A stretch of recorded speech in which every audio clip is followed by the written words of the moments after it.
ಓಂ ಶಾಂತಿ. ಪರಮಜ್ಯೋತಿ ಸ್ವರೂಪನಾಗಿರುವಂಥ ಪರಮಾತ್ಮ ಅರ್ಥಾತ್ ಶಿವಬಾಬಾರವರು ನಾವು ಮಕ್ಕಳಾಗಿರ್ತಕ್ಕಂತಹವರೆಲ್ಲರಿಗೂ ಕೂಡ ಬಾಬಾವರು ಹೇಳ್ತಾರೆ, ಮಧುರ ಮಕ್ಕಳೇ, ಪವಿತ್ರರಾಗಿರುವುದರಿಂದಲೇ 21 ಜನ್ಮಗಳ ಭಾಗ್ಯ ನಿಮಗೆ ಪ್ರಾಪ್ತಿಯಾಗುತ್ತೆ ಅಂತ ಹೇಳ್ತಾರೆ.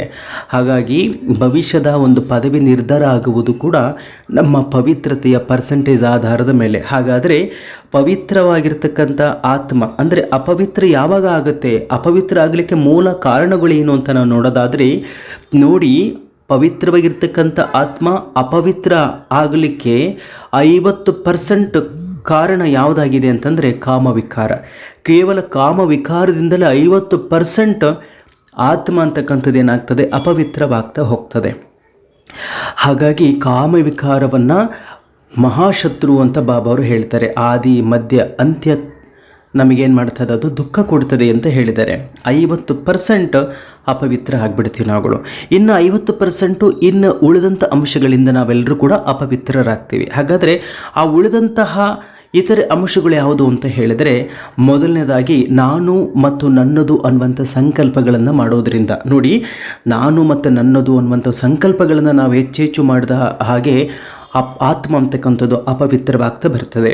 ಇನ್ನು ಎರಡನೇದಾಗಿ ವ್ಯರ್ಥ ಸಂಕಲ್ಪಗಳನ್ನು ಮಾಡೋದರಿಂದ ನಾವು ಅನೇಕ ಬಾರಿ ವ್ಯರ್ಥ ಸಂಕಲ್ಪಗಳನ್ನು ಮಾಡ್ತೀವಿ, ಬಹುತೇಕ ವ್ಯರ್ಥ ಸಂಕಲ್ಪಗಳನ್ನು ಮಾಡ್ತೀವಿ. ಅದರಿಂದನೂ ಕೂಡ ಆತ್ಮ ಅಪವಿತ್ರ ಆಗ್ತಾ ಬರ್ತದೆ.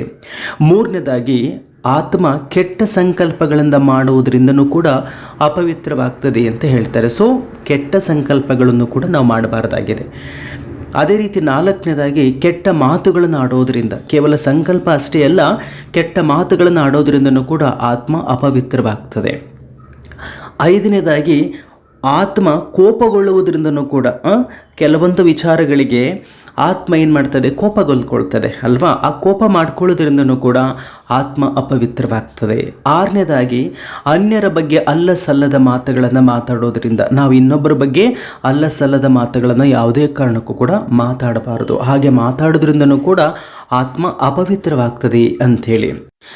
ಅದೇ ರೀತಿ ಏಳನೇದಾಗಿ ಅನ್ಯರನ್ನು ಅಪಹಾಸ್ಯ ಮಾಡೋದ್ರಿಂದ, ಹಲವಾರು ಕಾರಣಗಳಿಂದ ಆತ್ಮ ಅನ್ಯರನ್ನು ಅಪಹಾಸ್ಯ ಮಾಡ್ತಾ ಹೋಗ್ತದೆ.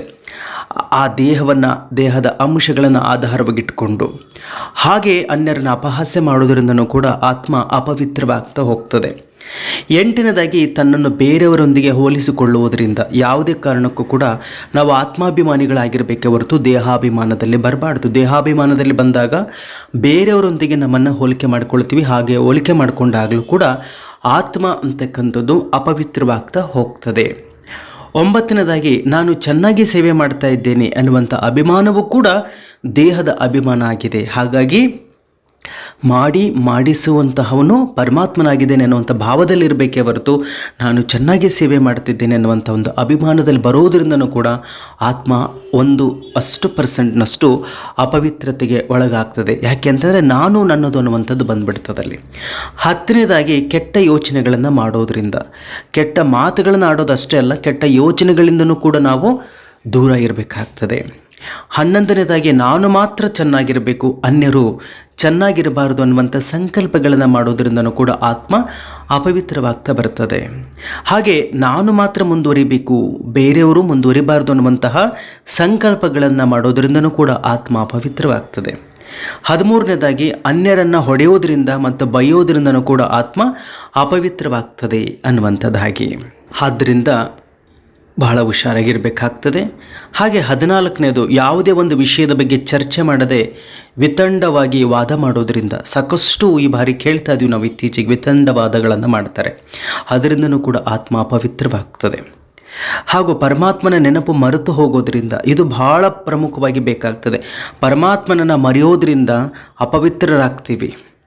16ನೇದಾಗಿ ಕೆಟ್ಟ ಕರ್ಮಗಳನ್ನು ಮಾಡೋದ್ರಿಂದ, ಮನಸ್ಸ ವಾಚ ಕರ್ಮಣ ಯಾವುದೇ ರೀತಿಯಾಗಿರ್ತಕ್ಕಂಥ ಕೆಟ್ಟದ್ದನ್ನು ನಾವು ಮಾಡಬಾರ್ದಾಗಿದೆ.